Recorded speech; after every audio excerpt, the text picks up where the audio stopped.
माँ की ममता अनमोल है। रात के 2 बज रहे थे, फ़ोन दी और 26 साल का आनंद नींद से जगा और खुश होकर फ़ोन रिसीव किया। खुश इसलिए था क्योंकि उसकी नई गर्लफ्रेंड बिना टाइम देखे कभी भी फ़ोन कर देती थी और फ़ोन की दूसरी तरफ से आती है, जन्मदिन की मुबारक हो बेटा, आज मेरा बेटा 26 साल का हो गया है।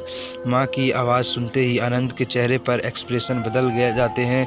वो गुस्से से बोलता है, माँ तुझे समझ नहीं आती क्या? इतनी सी बात मेरी नींद के लिए ख़राब कर दी। यह सुबह भी बोल सकती थी। इतना कहकर फ़ोन काट देती है। थोड़ी देर में उसके पापा फ़ोन करते हैं। आनंद इस बार आराम से बात करता है। थैंक यू पापा, मुझे बर्थडे की विश करने के लिए फ़ोन किया, वो भी रात को। पापा कहते हैं, नहीं बेटा, मैंने तो मुबारक देने के लिए नहीं कि ये बताने के लिए कॉल किया है कि माँ तुम्हारी पागल है। इतनी पागल है कि एक महीने में तुम्हें दिन में 10 बार बर्थडे याद दिलाती रहती थी। वो इतनी पागल है कि तू सैकड़ों किलोमीटर दूर होने पर भी यहाँ खुद अपने हाथों से तेरे लिए केक बनाया। ऊपर से वह जिद कर रही थी कि जब तक वह तुझे विश नहीं करी, जब तक न खाएगी ना मुझे खाने देगी। आनंद ये सब स्वाद सुन रहा था, महसूस भी कर रहा था कि माँ मेरी फॉरगॉन के लिए। वो बोला, मुझे माँ बिल्कुल पागल नहीं है। पापा कहते हैं, बेटा तू अपनी माँ के पागलपन को नहीं जानता, मैं जानता हूँ। वह 26 साल पहले ही पागल हो गई थी।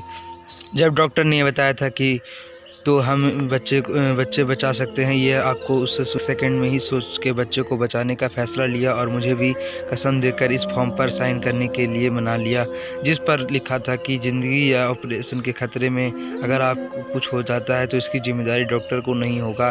अब तू ही बता, बिना तुझे देखे औरत मेरे लिए मरने के लिए तैयार हो जाए, उसे पागलपन नहीं कहेंगे तो और क्या कहेंगे? इतना कहकर पापा ने भी फ़ोन रख दिया। आनंद ने भी अब ये महसूस किया कि वह जो कर रहा था वह बिल्कुल गुनाह था।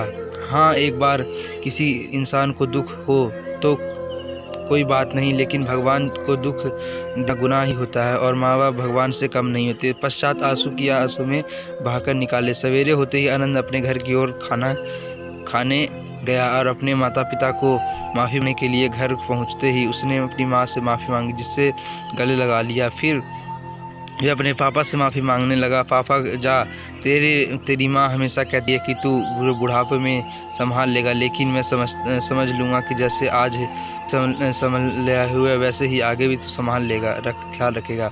उसे भी यह समझ लेना चाहिए कि जो बेटे एक फ़ोन करने के परेशान हो जाते हैं उसे उम्र भर क्या संभालेंगे। बाप की ऐसी कड़वी बातें सुनकर आनंद आंखें बहलाने लगा और सर झुकाकर अपने पापा को चुपचाप अपने बेटे को परेशान देख माँ आगे आती है और पापा से कहती है, जाने दीजिए, माफ़ कर दीजिए। माँ की ममता अनमोल ना कोई लगा पाया है और ना ही कोई लगा पाएगा। 9 महीने प्रसव पीड़ा सहने करके और नई जिंदगी देने वाले एक माँ ही है जो हमारी हर गलतियों को माफ़ कर सकती है। तो फ्रेंड्स, कैसी लगी आपको माँ की अनमोल ममता की एक कहानी? तो आई होप आपको वीडियो पसंद आई हो। माँ की इस अनमोल ममता की कहानी को अगर आपको पसंद आई हो तो एक लाइक कर देना, क्योंकि इस तरह की वीडियो मैं लाते ही रहता हूँ। और मिलते हैं अगले वीडियो में, तब तक की जय हिंद। एक माँ के लिए लाइक करके चैनल को सब्सक्राइब कर देना। End of video, end of कहानी। चलो मिलते हैं नेक्स्ट वीडियो में। जय हिंद, जय भारत, वंदे मातरम।